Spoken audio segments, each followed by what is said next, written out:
Hello and welcome sa ating tutorial. So, andito na tayo sa Go High Level Setup Series or an implementation guide kung paano i-set up yung account ng Go High Level from scratch. So, kung wala pang account yung client mo or wala ka pang account sa Go High Level at gusto mong mag-aral or gamitin ito for your business. So, meron akong link dyan sa baba that is 30 days free trial. So, you can use my link para mag-register ng account. Alright, so simula tayo sa kung ano ba talaga yung mga basic na isi-set up kapag nag-open ng account or nag-set up tayo ng account sa, either sa personal natin or sa client. Ang first natin is sa agency view. May dalawang settings or configuration na dapat natin gawin or setup na natin gagawin. So, ang first is i-set up natin yung sa agency view. So, sa agency view, maraming settings dyan. So, ang ituturo ko lang is yung kailangan talaga pag nag-build tayo ng account from scratch. So, kailangan nating i-white label para hindi na siya magmukhang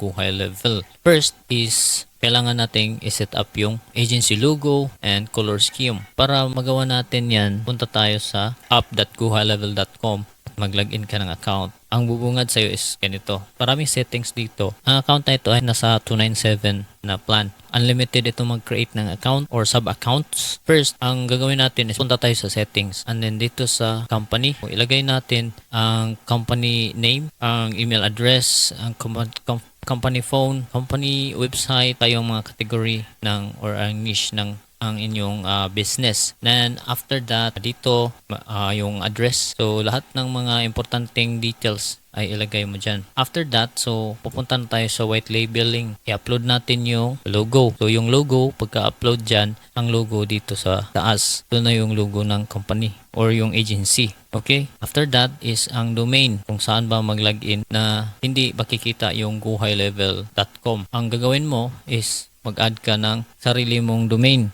Usually, then domain name. Yan ang laging ginagamit. Pero may choice ka kung anong subdomain yung ating ilalagay dito. Paano ba ilagay yung login domain here? Pag i-click mo itong question mark na icon, i-click mo lang ito. Tapos ma-redirect ka dito sa setup page. So, dito sa help.gohighlevel.com, makikita mo lahat ng mga instructions. So, hindi ko na i-detalye yung step by step na pag-set up kasi, for example, yung domain kasi may video na dito. So, yung gagawin mo lang is panoorin yung video at sundan yung pag-set up. So, may guide dito, right, kung paano. So, kailangan mo ng access pala dito sa kung saan naka-host yung domain, GoDaddy, Namecheap, or ano pang mga domain hosting provider. If may mga website yung client, so at may developer, so possible na sa kanila yung control sa pag-add ng DNS records. So, kailangan mong mag-coordinate sa kanila at sabihin mo lang na ipa-add yung DNS record na ito. Okay, so after that, dito sa example na ito is app.lidology.ai to eh. Visit natin ang app.lidology.ai. Ito na yung branded na link. So, wala na yung Go High Level. So, ganito na yung magiging hitsura niya since naka customize. But kung baguhan ka pa, so hindi na i-customize agad-agad yung mga background, yung kulay. Ang importante is nakapag-set up ka na ng white label na login page. So, mag-login sila dito. So, wala na yung Go High Level. Next is yung API domain. Kasi yung mga calendar ng buong sub-accounts, ito yung gagamitin niya, link.lidology.ai. So, kailangan mo itong i-set up. So, usually, yung sub-account nito is, or subdomain na ginagamit is link dot yung domain name.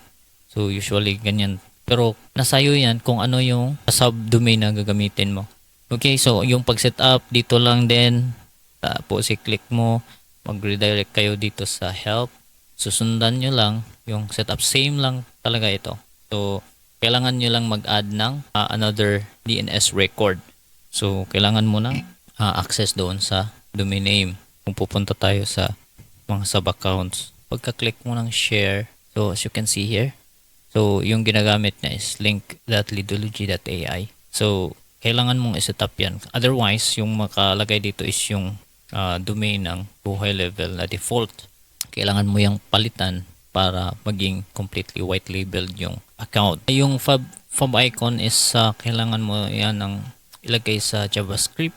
If wala kang knowledge about JavaScript or the custom CSS, so wag na lang galawin ang bahaging ito. So dito mailagay mo yung mga customized na fob icon para mapalitan itong dito. Saka yung CSS, yung kulay ng mga bahagi ng dashboard, pwede mong palitan, just copy and paste the CSS here. But if hindi ka knowledgeable doon sa pag-code, so much better na wag na lang galawin yan. I think mayroon ng plugin na pwedeng i-integrate mo dito at mayroong instant na pag-change ng kulay. Walang coding involved. So, mayroon lang ditong theme kung gusto mo ng dark or light. So, baguhin nyo lang. And then, login screen and dashboard appearance.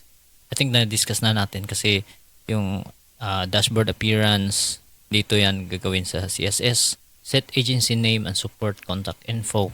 Na-discuss na natin yan. Okay, so yung terms and conditions dapat ilagay natin sa white label section.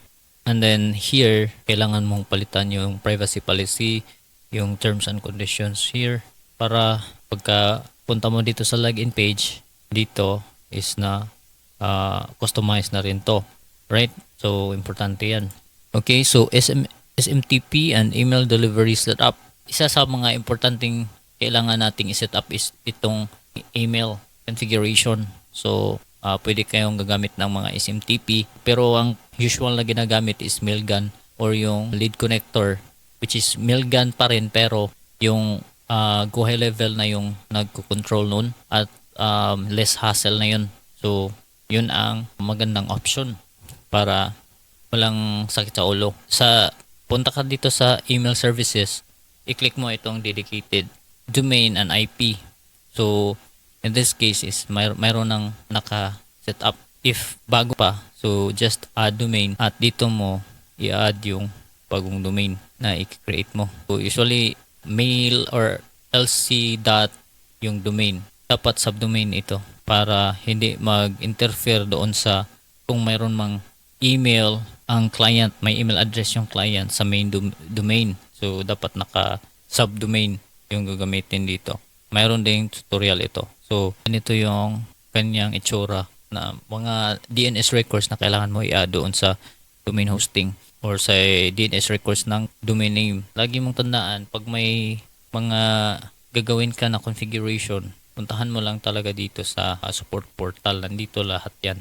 So, dito, kung gagamit ka ng lead connector, dito makikita mo magkano yung charge or pricing niya, 0.675 per 1,000 emails. So, not bad.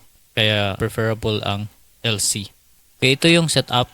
I-search mo lang how to add a domain and verify DNS record. May screenshot na, may step-by-step process kung paano i-add. Ito yung process na naka-Cloudflare yung account. Option 2 is kailangan mo talagang i-add yung DNS records. Isa-isahin mo ito. So, add ka ng text records, CNAME, MX. Sundan mo lang itong tutorial na ito. Tapos ganito na yung itsura kapag okay na. Set default from name and email. So, ditong banda is automatic na yung default nito is yung kung ano yung name na nilagay mo doon sa company at saka yung email address na pinigay mo doon. So, yun ang automatic maging default. Or kung kailangan mo nang i-change yun is i-modify natin yan doon sa may workflow na. Tapos, pwede mo na yung i-test. Pag tama yung setup, mailed by, yung sineset up na subdomain doon is yun ang magre-reflect dito. Kung ganito yung magiging resulta sa test nyo, it means na tama yung pag-set up ng email. So, gagamitin yan kapag mayroong mga ganito, like na may nag-add ng sub-account. So, yung email na manggagaling po doon sa white label domain na nilagay nyo doon. Alright, so I hope na naintindihan yun. Medyo technical talaga ito sa pag-set up na part. Okay, so okay na tayo sa branding, okay na tayo sa email service setup. Pupunta tayo sa Twilio SMS setup. So ito yung sa phone. Pag set up ng phone, so punta kayo doon sa settings and then phone integration. So here, so since nasa ano tayo, agency, wala tayong masyadong gagawin dito. Mga settings lang ito na nagko-control doon sa sub-account. When it comes to the phone numbers, more on management na sa sub-account kasi magpo-purchase tayo ng phone numbers ay doon sa sub-account na, hindi dito sa my agency. Ditong banda is para na ito sa sub-account. Balikan natin ito pag doon na tayo sa may sub-account na tutorial. So Stripe, pagka punta mo dito, mayroong button dito to link your Stripe. So in this case, may Stripe na nakalink. So marami pang mga settings dito, like pala yung profile.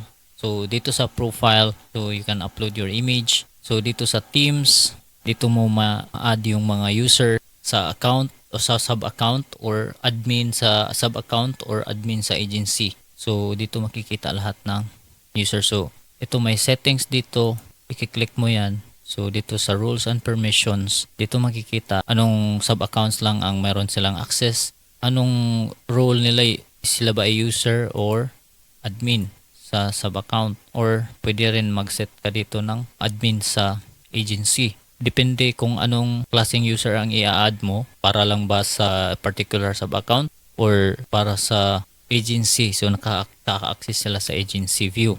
Yung iba, try to explore na lang. Depende naman talaga yan sa client kung anong kailangan nilang i-set up. So dito sa may sa system emails, so mga bago kasi ito na mga mga settings para sa email. So kailangan mo palang i-customize to yung email logo. Dati walang ganito Upload mo yung logo, anong kulay ng brand mo para sa email.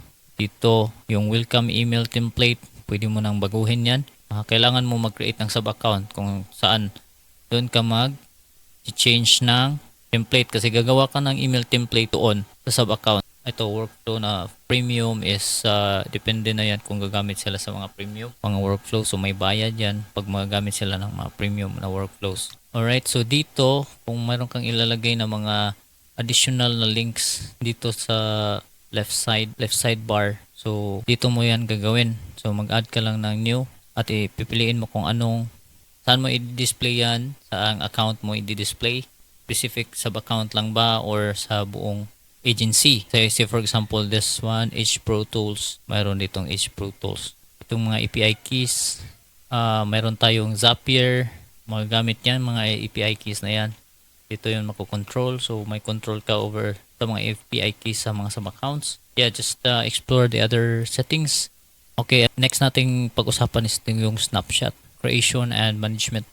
Isa din yan sa importante na malaman mo kung ano yung nandyan sa account snapshot na yan. Okay, so next video na yan.